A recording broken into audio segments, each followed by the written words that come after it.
This is a download from BBC Learning English. To find out more, visit our website. 6 Minute English from bbclearningenglish.com. Hello, this is 6 Minute English from BBC Learning English. I'm Neil. And I'm Georgina. Hello, Georgina. How are you today? Georgina? Georgina? Oh, sorry, Neil. I didn't hear you. I was listening to music on my headphones. Ah, I see. Listening to music stored on your mobile phone or iPod when out on the move doesn't seem like a big deal now, but the concept of personal portable music didn't exist until 1979, when the Japanese electronics company Sony launched the Walkman. Years before iPods and MP3 downloads, the Sony Walkman was the first widely available portable music player. It revolutionized the way fans listened to their favorite bands. In this program, we'll be taking a nostalgic look back at the 1980s and the birth of the Sony Walkman. And of course, we'll be learning some new vocabulary as well.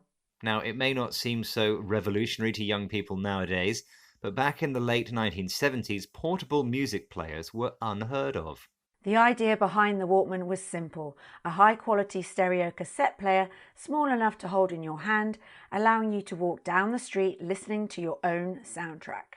They became so popular that by the time production of the Walkman ended in 2010, Sony had sold over 220 million machines worldwide. So my quiz question is this: when the original Walkman model first went on sale in 1979, how much did it cost? Was it A, $50, B, $100, or C, $150?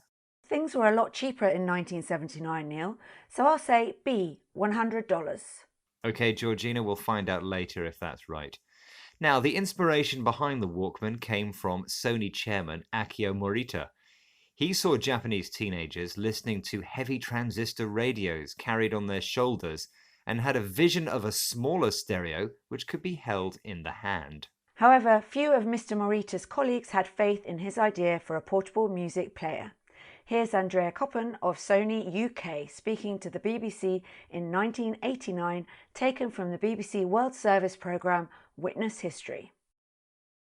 People were very sceptical. They couldn't believe that people would want to walk around with headphones on and sort of carry this cassette with them. And he actually laid his job on the line and said, if it doesn't take off, I will resign. And they didn't have much money at the time, so their advertising was very tight.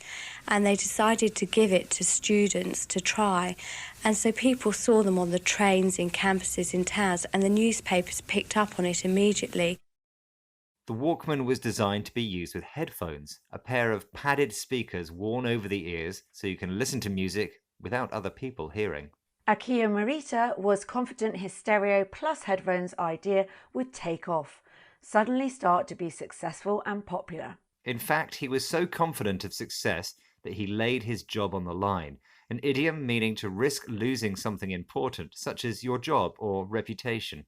Luckily, he didn't lose his job because many people started buying the new Walkmans, something the newspapers picked up on, noticed or gave particular attention to.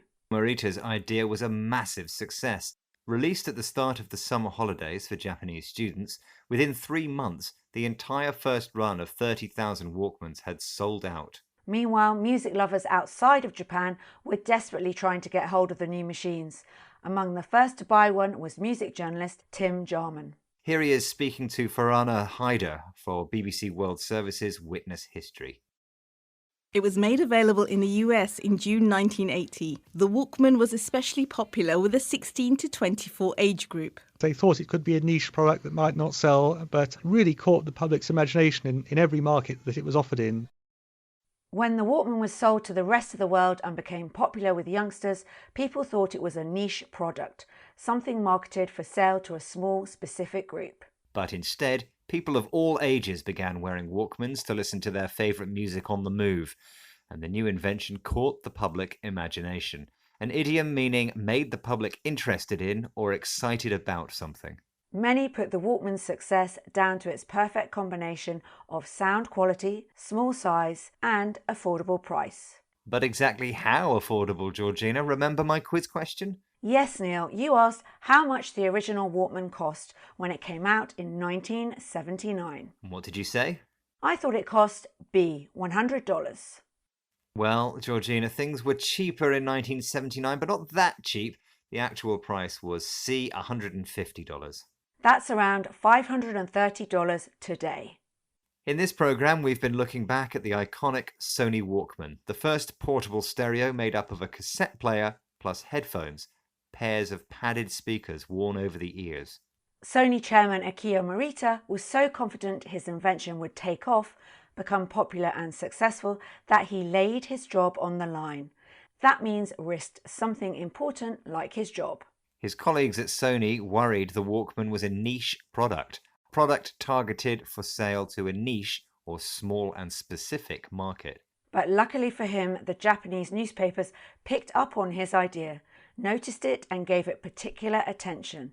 As a result, the Sony Walkman caught the public imagination, made the public excited and interested in it. That's all for this program. Until we meet again at 6 Minute English, happy listening. Happy listening!